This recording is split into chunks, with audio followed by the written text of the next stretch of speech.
Welcome to అందమైన ప్రేమలు YouTube channel. ఎలా ఉన్నారు అందరూ? బాగున్నారా? నేను కూడా బాగున్నాను. సో ఈరోజు మన వీడియో ఏంటంటే, ఆల్రెడీ నేను చెప్పాను కదా 5 బ్రేక్ఫాస్ట్ రెసిపీస్ అనేది అప్లోడ్ చేస్తాను అనేసి. సో ఈరోజు 4th రెసిపీ అండ్ డే 4 కింద నేను మల్టీ మిల్లెట్ రవ్వ దోశను అయితే చేశాను. సో ఈ వీడియో మొత్తాన్ని స్కిప్ చేయకుండా చూడండి. ఇది అంటే ఈ యూజువల్గా వాడే ఇంగ్రీడియంట్స్ కాకుండా మిల్లెట్స్తో అయితే చేశాను నేను. సో ఫస్ట్ అయితే ఈ వీడియోని స్కిప్ చేయకుండా చూడండి. ఇప్పుడైతే వీడియో చూద్దాం. మల్టీ మిల్లెట్ రవ్వ దోశ ఎలా చేయాలో చూద్దాము. ఫస్ట్ అయితే నేను ఇలాగా millet rava dosa instant mixed అదే పిండి అయితే దొరుకుతుంది అన్నమాట. మాకు ఇక్కడ అవైలబుల్గానే ఉంటుంది. చెప్పాను కదా న్యాచురల్స్ వెల్త్ అనే షాప్లోని న్యాచురల్స్ వెల్త్ హాల్ చేశాను కదా నేను, అందులో కూడా చూపించాను. మీరు ఎవరైనా ఆ వీడియో చూడకపోతే ఒకసారి చెక్ చేయండి. సో ఇక్కడ అయితే చూడండి, ఈ మల్టీ మిల్లెట్ మీకు ఈ ప్యాకెట్ అవైలబుల్గా లేదనుకోండి, సో అక్కడ ఇంగ్రీడియంట్స్ అన్నీ రాశారు. జొన్నలు, బియ్యము, గోధుమలు, సోళ్ళు, కొర్రలు, సాములు, అరికలు, ఇవన్నీ ఒక్కొక్క కప్ తీసుకొని మనము పిండి ఆడించుకోవడమే. సో అది మల్టీ మిల్లెట్ అంటే అదే. సో మనం ఇప్పుడు ఏంటంటే ఎలా చేయాలో చూద్దాము. ఫస్ట్ అయితే 1 cup multi millet rava dosa flower అయితే తీసుకున్నాను. ఆ పిండిలోని 1 గ్లాస్ పిండి తీసుకున్నాం కదా, ఇప్పుడు నేను ఒక బౌల్లో పిండి వేస్తున్నాను. ఆల్రెడీ అక్కడ పిండి ఉందనుకుంటారేమో, ఫస్ట్ నేను వీడియో తీయకుండా వేస్తాను అనమాట. అందుకని చెప్పేసి మళ్ళీ వీడియో కోసమని మళ్ళీ ఆ పిండి గ్లాసులో వంపాను. నెక్స్ట్ అయితే చాప్డ్ ఆనియన్స్ తీసుకున్నాను. అది మీ ఇష్టం, మీకు ఎక్కువ ఆనియన్స్ కావాలి అంటే ఎక్కువ తీసుకోవచ్చు, లేదా తక్కువ కావాలి అంటే తక్కువ తీసుకోవచ్చు, మీ ఇష్టం అది. ఆనియన్స్తో పాటు ఇంకా మనము కొరియాండర్, నెక్స్ట్ పచ్చిమిర్చి అవన్నీ కూడా యాడ్ చేసుకోవచ్చు అన్నమాట. ఇంకా టేస్ట్ అనేది ఇంకా చాలా బాగుంటుంది. కానీ పిల్లలు అంటే అదే పిల్లలకి పెడతాం కదా, వాళ్ళు ఏంటంటే ఇవన్నీ కూడా తినడానికి ఇష్టపడరు అంతగా. సో అవన్నీ ఏరుతూ ఉంటారు అన్నమాట. అందుకని చెప్పి నేను ఓన్లీ ఆనియన్స్ ఒక్కటే వేస్తాను. సో నెక్స్ట్ అయితే ఎవరి టేస్ట్ వాళ్ళది, కావాలంటే మీరు అందరూ యాడ్ చేసుకోవచ్చు, నో ప్రాబ్లం. సో నెక్స్ట్ అయితే నేను జీలకర్ర యాడ్ చేస్తున్నాను. జీలకర్ర ఇంకా మంచి టేస్ట్ అయితే వస్తుంది జీలకర్ర వేస్తే. సో నేను కొంచెం చిటికెడు జీలకర్ర అయితే వేస్తున్నాను, ఎక్కువ కాదు. జీలకర్ర వేసి నెక్స్ట్ మనము ఇది బ్యాటర్ ప్రిపేర్ చేసుకోవడమే. నేనైతే 1 గ్లాస్ పిండి తీసుకున్నాను కదా, సో 1 గ్లాస్కి 1 గ్లాస్ ప్లస్ 3/4 గ్లాస్ వాటర్ అనేది యాడ్ చేయాలి. ఇది రవ్వ దోశ కదా, కొంచెం వాటర్ ఎక్కువే పడుతుంది. సో నేను ఆల్రెడీ 1 గ్లాస్ అయితే వేసాను. నెక్స్ట్ 3/4 ఆఫ్ గ్లాస్ వాటర్ అయితే మళ్ళీ యాడ్ చేస్తున్నాను. సో యాడ్ చేసిన తర్వాత మనము, మీకు మరీ ఇంత పిండి బాగా పలుచగా అయిపోతుందంటే మీకు ఏ కన్సిస్టెన్సీ కావాలనుకుంటే ఆ కన్సిస్టెన్సీ వరకు మనం వాటర్ యాడ్ చేసుకోవచ్చు. నెక్స్ట్ అయితే ఇక్కడ సాల్ట్ యాడ్ చేస్తున్నాను. సాల్ట్ దానికి సరిపడినంత సాల్ట్ వేసుకోవాలి.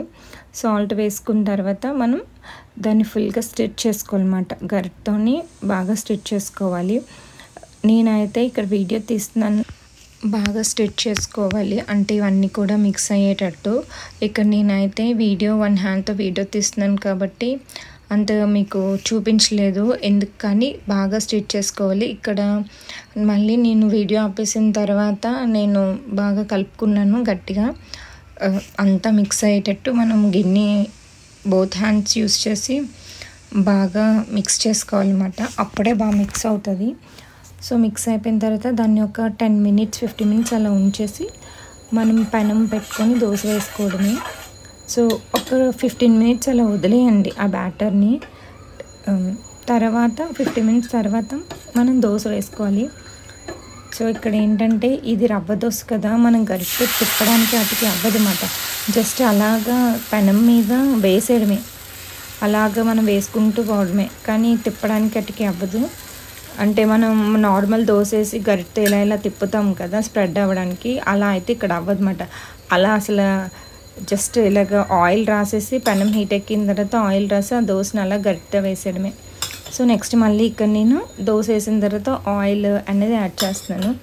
ఇక్కడ ఏంటంటే దోశ అంతా కాలాలి, బాగా కాలేదనుకోండి ఇరిగిపోతూ ఉంటుంది. సో అందుకనే మీరు సిమ్లో పెట్టి నెమ్మదిగా దోశని మగ్గనివ్వాలి. ఇన్ కేస్ మీరు హైలో వేసేద్దామంటే అవ్వదు. ఇక్కడ కొంచెం గుర్తుపెట్టుకోవాలి,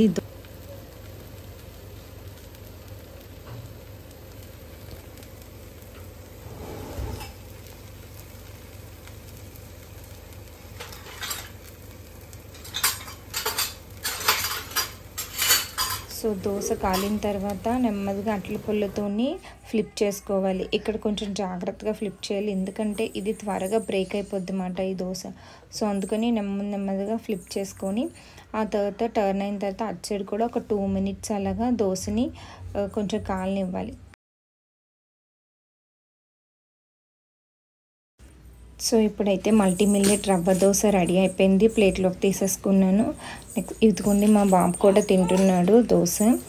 వాడి ఈ దోశతోని చట్నీ కూడా అడగలేదు, హనీ కూడా వేసుకోలేదు. అది నార్మల్గా ఉత్తుగా తినేసినా కూడా చాలా బాగుంటుంది.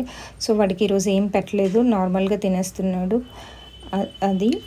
సో ఇలాంటి బ్రేక్ఫాస్ట్ రెసిపీస్ ఇంకా నేను ఆల్రెడీ ముందు కూడా 4 బ్రేక్ఫాస్ట్ రెసిపీస్ అనేది అప్లోడ్ చేశాను. ఇన్ కేస్ మీరు ఎవరైనా చెక్ చేయకపోతే ఒకసారి చూడండి. చూసి ఇలాంటి హెల్దీ రెసిపీస్ అంటే కామన్గా యూస్ చేసే ఇంగ్రీడియంట్స్తో కాకుండా ఇవన్నీ కూడా మిల్లెట్స్తోనే నేను మ్యాక్సిమం చేశాను ఈ రెసిపీస్ అన్నీ. సో అవి ఓన్లీ పెద్దవాళ్ళకి కాదు, మన చిన్నపిల్లలకి కూడా పెట్టచ్చు. మిల్లెట్స్ బాగుంటుంది, వాళ్ళకి హెల్దీగా ఉంటారన్నమాట. సో మిల్లెట్స్ అవినా ఓన్లీ డైట్ చేసే వాళ్ళకి అనుకుంటున్నారు, అలా ఏం కాదు, అందరం తినచ్చు. ఒకప్పుడు పాత రోజుల్లో ఇవే తినేవాళ్ళు, అందుకని వాళ్ళు అన్ని పనులు కూడా చాలా కష్టమైన పనులు కూడా వాళ్ళు చేయగలిగారు, ఎందుకంటే బాగా స్ట్రాంగ్గా ఉండేవాళ్ళు. బట్ ఇప్పటి రోజుల్లో పిల్లలు అన్ని పనులు చేయలేకపోతున్నారు, కొంచెం బేగా వీక్ అయిపోతున్నారు అన్నమాట. సో అందుకని చెప్పేసి పిల్లలకి ఇలాంటివన్నీ పెడుతూ ఉంటే వాళ్ళు కూడా స్ట్రాంగ్గా తయారవుతారు, ఇది నా ఫీలింగ్. సో ఈ వీడియోని అయితే ఇక్కడితో ఎండ్. సో చూసారు కదా మల్టీ మిల్లెట్ రవ్వ దోశ ఎలా చేయాలి అన్నది. ఈ దోశని మీరు ట్రై చేసి మీతో పాటు మీ పిల్లలకి కూడా పెట్టండి ఇలాంటి హెల్దీ రెసిపీస్.